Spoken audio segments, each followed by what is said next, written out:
Hai, Assalamualaikum dan selamat sejahtera. Apa khabar semua? Bertemu kita lagi dalam kelas Sains tahun 6 bersama Cikgu Lin. Pada hari ini, kita akan sambung pelajaran kita pada minggu yang lalu iaitu mengenai tumbuh-tumbuhan. Dan subtopik kita pada hari ini adalah cara tumbuhan membiak. Murid-murid dah sedia? Jom, mari kita mulakan.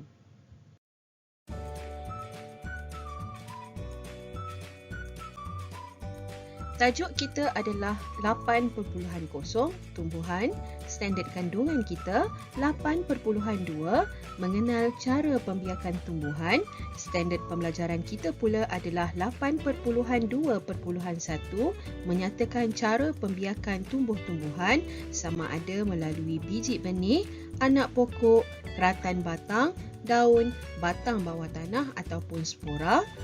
Manakala objektif pembelajaran kita pula adalah di akhir pengajaran, murid-murid akan dapat menyatakan sekurang-kurangnya 3 cara tumbuhan membiak.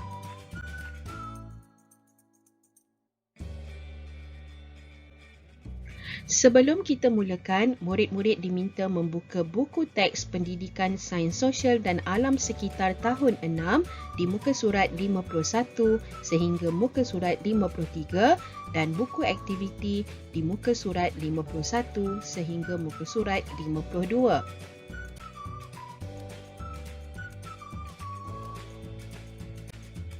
Baiklah murid-murid, semua benda hidup iaitu manusia, haiwan dan tumbuh-tumbuhan menjalani proses hidup seperti bernafas, membesar dan membiak.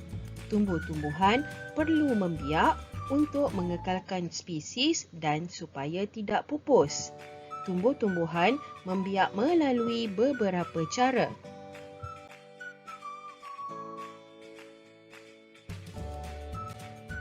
Berikut merupakan beberapa cara tumbuhan membiak. Yang pertama, melalui biji benih. Yang kedua, melalui keratan batang. Seterusnya,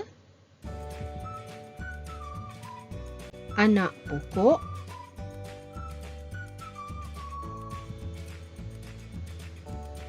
daun,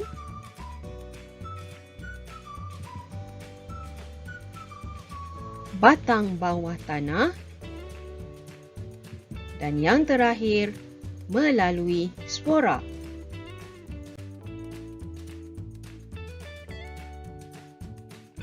Cara tumbuhan membiak yang pertama adalah melalui biji benih. Pokok yang berbunga akan mengeluarkan bunga yang seterusnya menjadi buah yang mengandungi biji benih. Apabila biji benih ini ditanam, ia akan bercambah menjadi anak pokok. Tumbuh-tumbuhan yang membiak melalui biji benih adalah seperti pokok mangga, pokok cili dan pokok limau.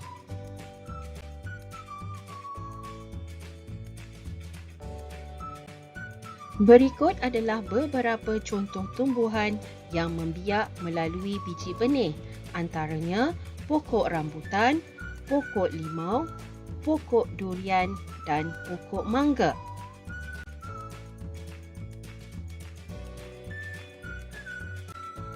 Cara tumbuhan membiak yang kedua adalah melalui anak pokok. Anak pokok biasanya tumbuh berhampiran dengan induknya. Anak pokok dan induk perlu dipisahkan untuk mengurangkan persaingan dengan induknya dalam mendapatkan keperluan asas seperti air, cahaya matahari dan nutrien. Contoh tumbuhan yang membiak melalui anak pokok ialah pokok pisang dan pokok buluh.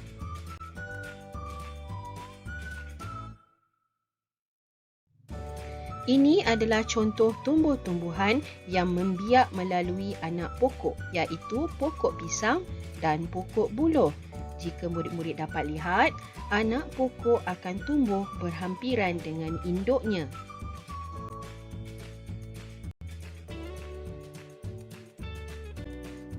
Yang seterusnya adalah pembiakan melalui keratan batang.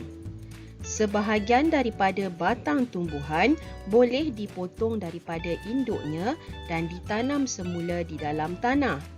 Contoh tumbuhan yang membiak melalui keratan batang ialah pokok bunga raya, pokok tebu, pokok ubi kayu dan pokok kangkung.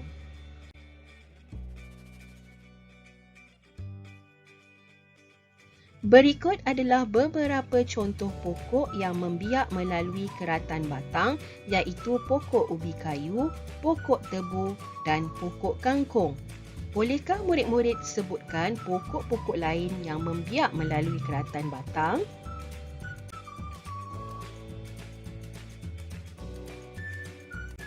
Seterusnya adalah pembiakan tumbuh-tumbuhan melalui batang bawah tanah. Batang bawah tanah mempunyai tunas yang akan tumbuh menjadi anak pokok. Contoh tumbuhan yang membiak melalui batang bawah tanah ialah pokok bawang, halia dan kunyit.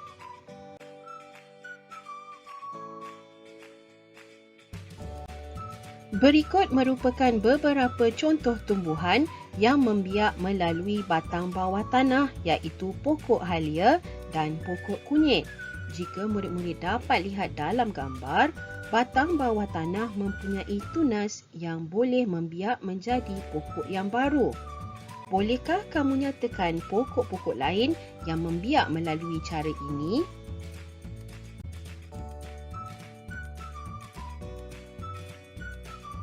Seterusnya, ada juga tumbuh-tumbuhan yang membiak melalui daun. Apabila daun jatuh ke tanah, tunas yang berada di bahagian daun akan tumbuh menjadi anak pokok. Tumbuhan yang membiak melalui daun adalah pokok setawa, pokok lidah jin dan pokok lidah buaya.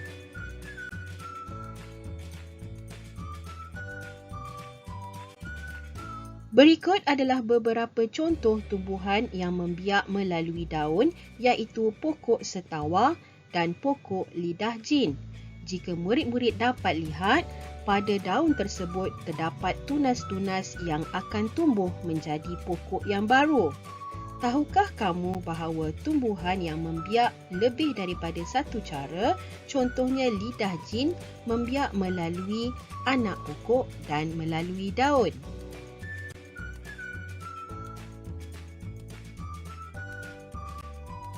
Cara pembiakan tumbuhan yang terakhir adalah melalui spora.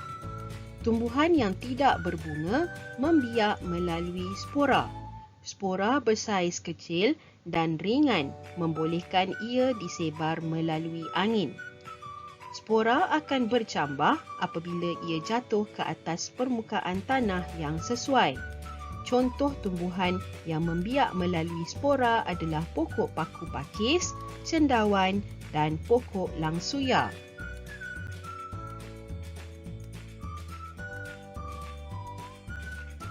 Ini adalah beberapa contoh tumbuh-tumbuhan yang membiak melalui spora, iaitu pokok paku pakis, pokok langsuya dan pokok cendawan.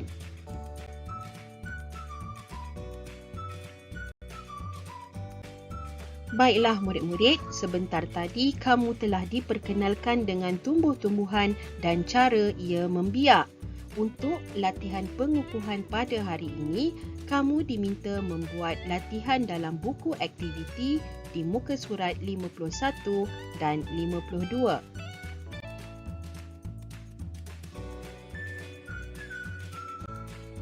Sebelum kita akhiri pembelajaran kita pada hari ini, mari kita imbas bersama-sama 6 cara tumbuh-tumbuhan membiak. Yang pertama, melalui biji benih. Yang kedua, keratan batang. Ketiga, anak pokok. Keempat, melalui daun. Kelima, batang bawah tanah. Dan yang terakhir, melalui spora.